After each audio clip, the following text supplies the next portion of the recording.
A time is coming, maybe next year, where the president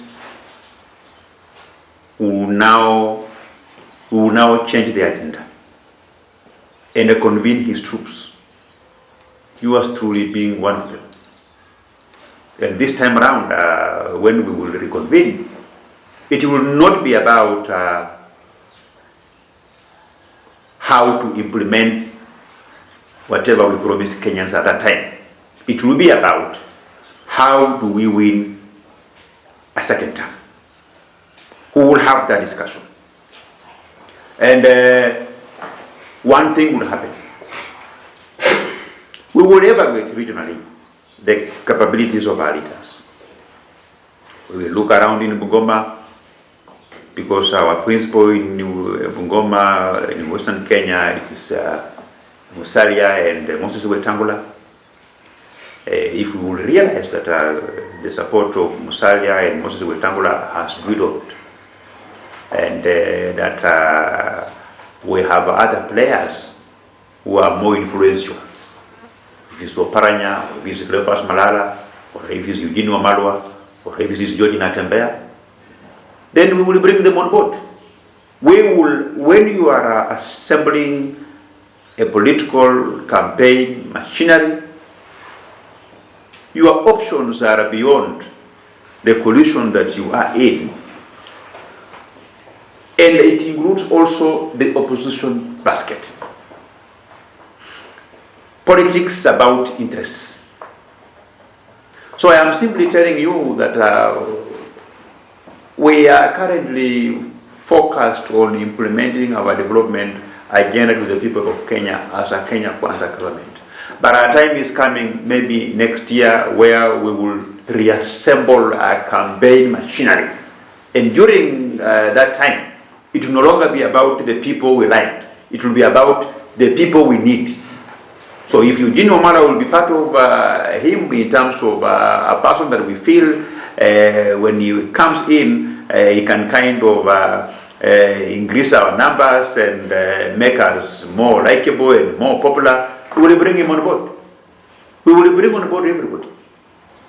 Even Matiang'i, you know, if you look at the arrangements of the opposition, you've seen some people line up where some are earmarked for Speaker of National Assembly, others Speaker of the Senate, others Prime Cabinet Secretary, others want to be ministers. You know, when that time comes, we will negotiate. We will reassemble.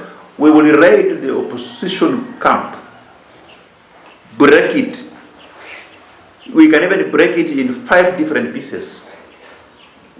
Renegotiate with them. Find out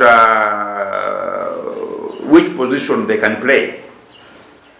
Look at their experience and expertise. This friend Matiang'i, the way he is, the way he's combative, how can we benefit from his intelligence, his wisdom? Where can he play? Some want to be Attorney General. You know, you get the point. So we will reassemble the team. And I want Kenyans to relax. When we are saying William Ruto 2-term, we are not stupid. We are not speaking from a point of ignorance. We are speaking to the fact that it's not yet time to assemble a campaign machinery. And that when that time comes, we will raid the opposition camp, split it in 8 different pieces. We'll negotiate with individually any one of them, renegotiate and form a formidable team and move forward so that our 2-term becomes a reality. So, Mheshimiwa, when is most likely going to be your manifesto?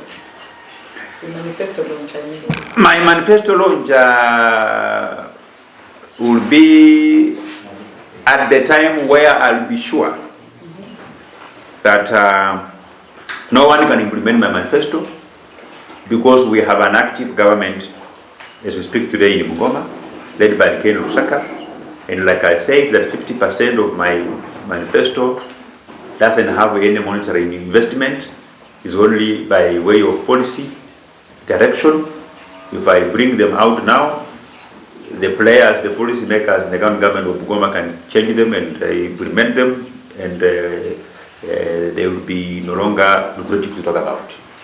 So when I will be sure that time has come where the county government of Bungoma have got no window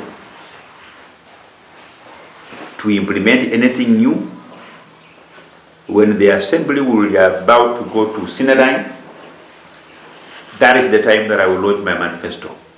Because I want, by the time I will launch my manifesto, that excitement must be carried to the ballot and give a killer punch to all my political opponents, including some city dwellers and tourists who have come back to our county after a period of 56 years.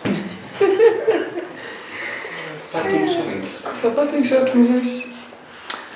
My parting shot is that I want the people of Bungoma to be like the people of Kimilili. The people of Kimilili were kind enough to overlook the weaknesses in me and gave me an opportunity to serve them as a member of parliament. Every individual in our country or the whole world has one or two weaknesses. There is no human being who is complete. They were focused on what they can benefit from me as opposed to what they think is a misgiving. They gave me an opportunity at the age of 30. It made me join the history of our land, that apart from Salia Mudavadi, who was elected at the age of 28 at that time, I was the only member of parliament at that time to be given the mandate as a member of parliament at the tender age of 30.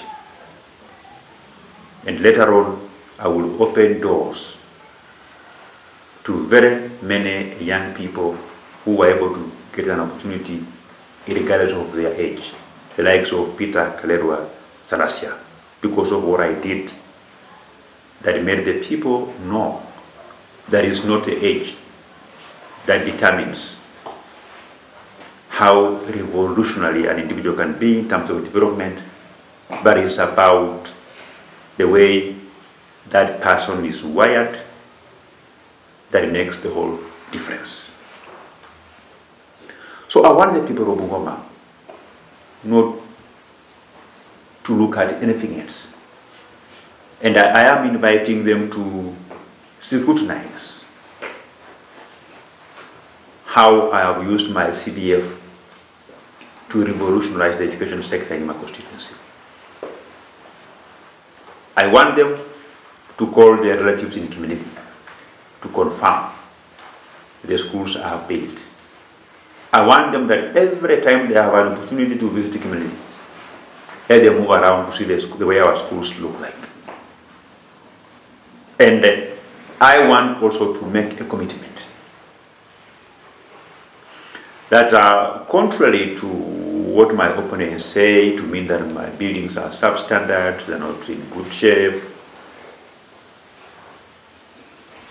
I want them not to listen to my political detractors, but to make an effort to visit those schools for benchmarking, so that they can put their members of parliament to more accountable to deliver the same, because we almost get similar amount of money from NGCDF on average.